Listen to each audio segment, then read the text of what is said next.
میگوید 1 ماه هیزم کشیدند. 1 ماه میگه در یک میدان کلان هیزم زیاد جمع کردند و او را چکار کردند؟ در گراندند. وقتی این هیزم ها سوخت و بعض مورخا میگویند که تا 10 روز این آتش خاموش نمیشد، میسوخت. لخچه های زیاد و گرمی زیاد حاصل کرد. حتی مفسر تفسیر انوار القرآن میگوید که اگر چنان آتش افروخته شد که اگر بر بالای همان آتش پرنده اگر گذر میکرد هر آینه قنات او میسوخت. این قدر میگد آتش تفسان برای سوختن ابراهیم میگد تیار کردند و از دو جانب پایه ها زدن میگد، از یک طرفی همان آتش و از طرف دیگر و بین میگد یک سیمی را کشیدند و یک صندوق برای ابراهیم تیار کردند و باید که ابراهیم را در این صندوق جا کنند و بالای همون سیم کشاده میکنند و این صندوق خود راست به همون آتش رفته میافتد. این عمل را هم میگد جا را معین کردند، سیم را کشیدند، پایه ها را گذاشتند و ابراهیم را آوردند نزد آتش.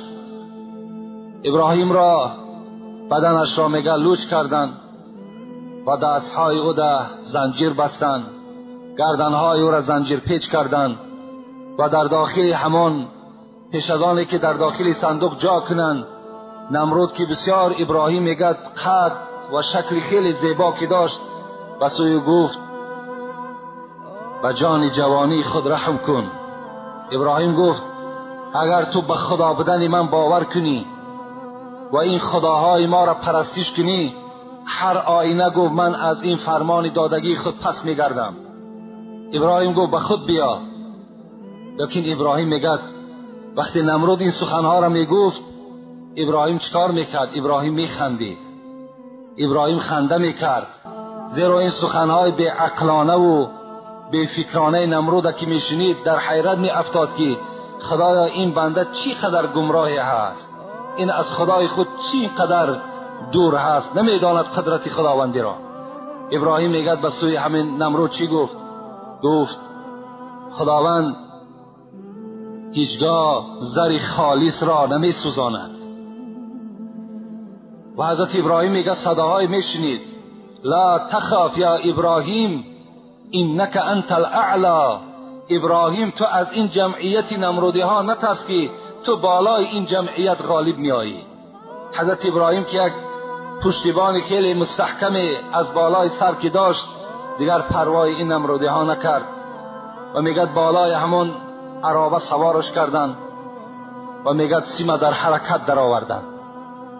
وقتی میگد سیم در حرکت در آمد و این صندوق نزدیک میشد، تمام میگد ملائکه ها و تمام مخلوق خداوندی، زجت ملائکه السماء والارض، تمام ملائکه ها و تمام مخلوق های خداوندی در چریکس در آمدند. وقتی میبینند ابراهیم در داخل یک صندوق و به سوی آتش میرود، البته این حالت، این منظره برای ملائکه ها هم خیلی ناگزیر بود، خیلی ناخوب بود. فریاد زدند، داد میزدند و حضرت میکائیل که این وابسته به بارش است به سوی خداوند گفت پروردگارا چی میشود که مرا اجازت دهی تا که رفته این خلیل تو را از این آتش خلاص کنم؟ خداوند چی گفت؟ گفت یا ملائکتی، ای جمع ملائک همت پایان شوین، این استغاث خلیل ابراهیم منکم بشیء فاغیثه. اگر همین خلیل من ابراهیم اگر از کدام شما مدد طلب کند، هر آینه او را مدد کنید. میکائیل پایان شد، میگد آمد نزد ابراهیم.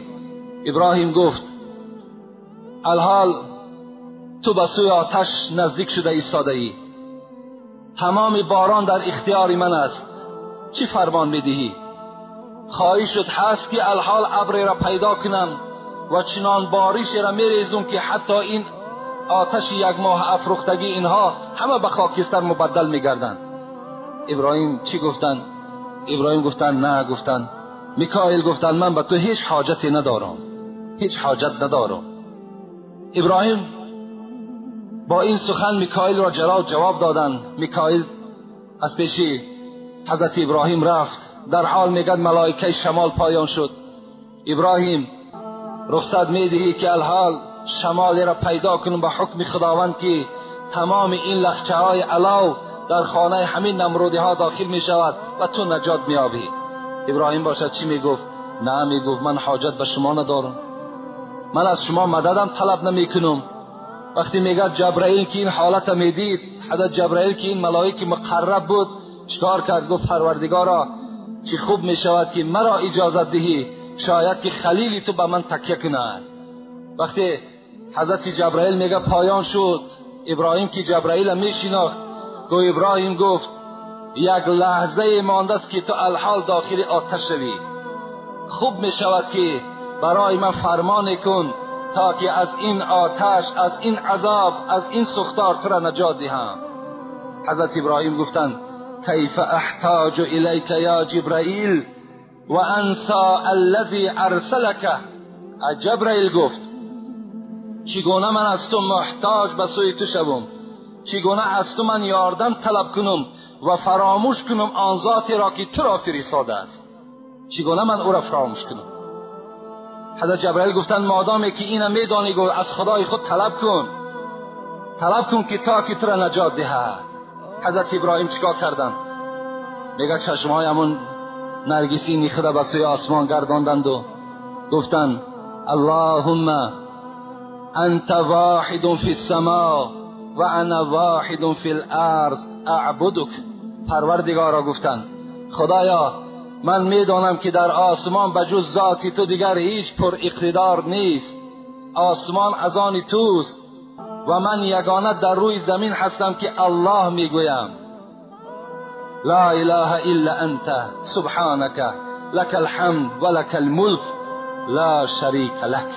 پروردگارا تو پاکیزه هستی، خدایا بجز ذات تو دیگر هیچ پشتیبان من ندارم، خدایا حمدم از توست، ملکم از توست.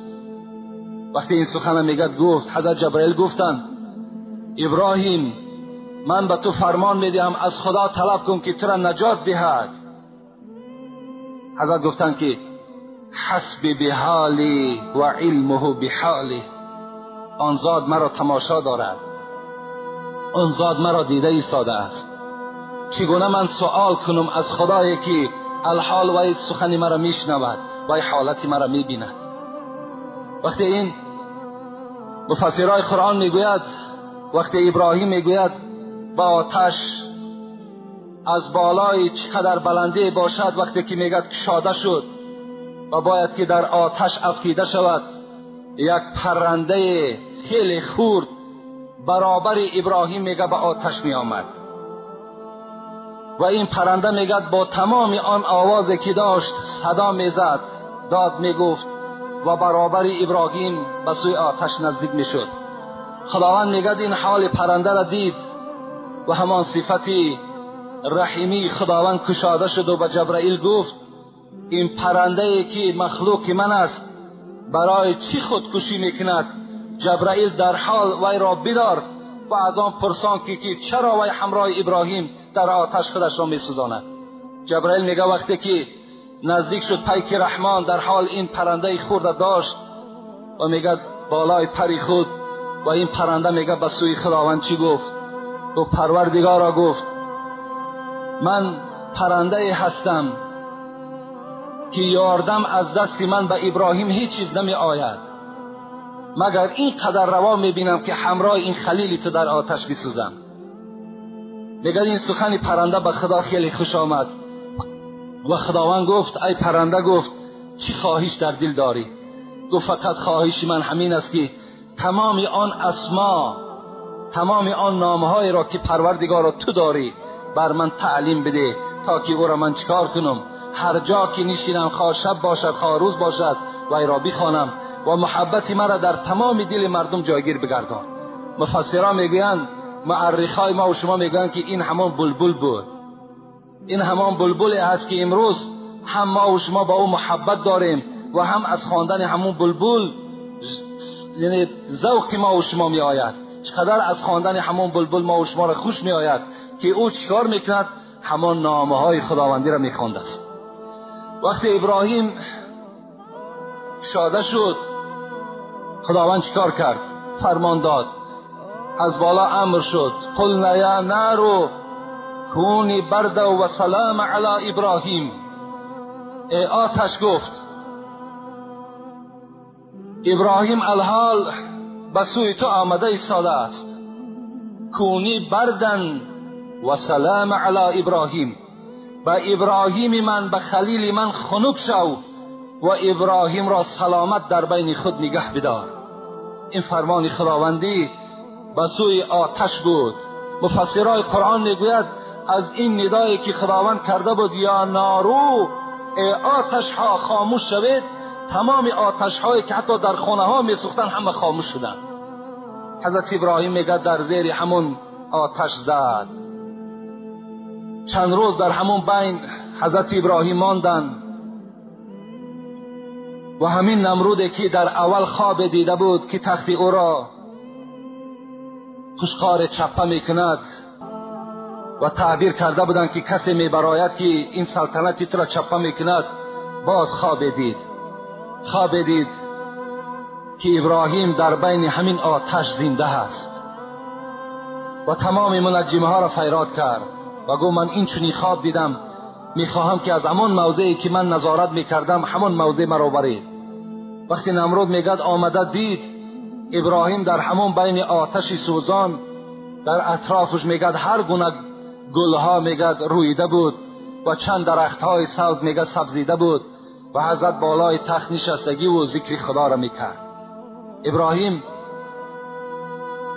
نمرود به سوی ابراهیم میگه فریاد زد. تو ابراهیم گفت من دیگر به تو کاری ندارم، خدای تو خیلی خدای قوی بوده است. از این گونه جزایی که من برای تو آماده کردم، از این گونه جزا که وقتی که تو را نجات داد، من دیگر گپی ندارم. فقط از تو خواهش میکنم که این ملک مرا ترک کن، از ملک من بیرون شو.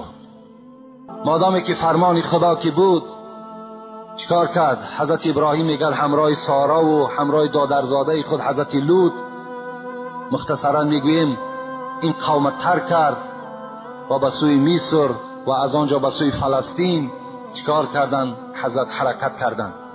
و حال نمرود چی شد؟ نمرود همون 400 سال پادشاهی که داشت، وقتی که همون سپری شد و هیچ ایمان بر خدا که نه آورد، خداوند یک توده از پشه ها را سوی او خصمی که تیر انداختی، پشه کارش کفایت ساختی. صاحب چهار کتاب میگوید یک توده پشه ضعیف به سوی همین قوم نمرود چیکار کرد؟ روان کرد برای نابود کردن قوم نمرود. وقتی این پشه ها آمدن، به مجرد میگد کدام نفری را که همون نش میزند، در حال همراه همون سپاه و اسب خود خاک به زمین میشدند. و نمرود وقتی این حالت دید، میگد از اون موضع به سوی قصر خود آمدن و یک پشه میگه خیلی خورده از پس نمرود روانه شد و آمد، میگه در دماغ همین نمرود در آمد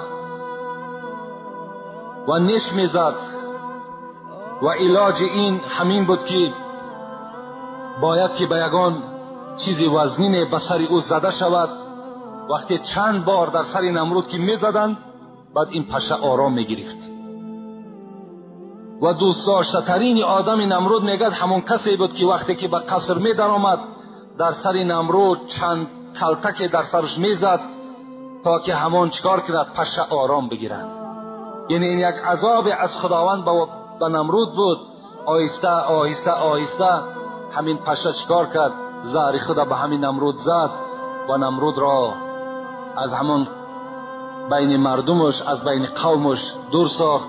و این کافر البته به همه ما و شما معلوم است، کسی که این کار خدا میکند، کسی که مبارزه به سوی خدا میبرد، جای او معلوم است که جای وی کجاست.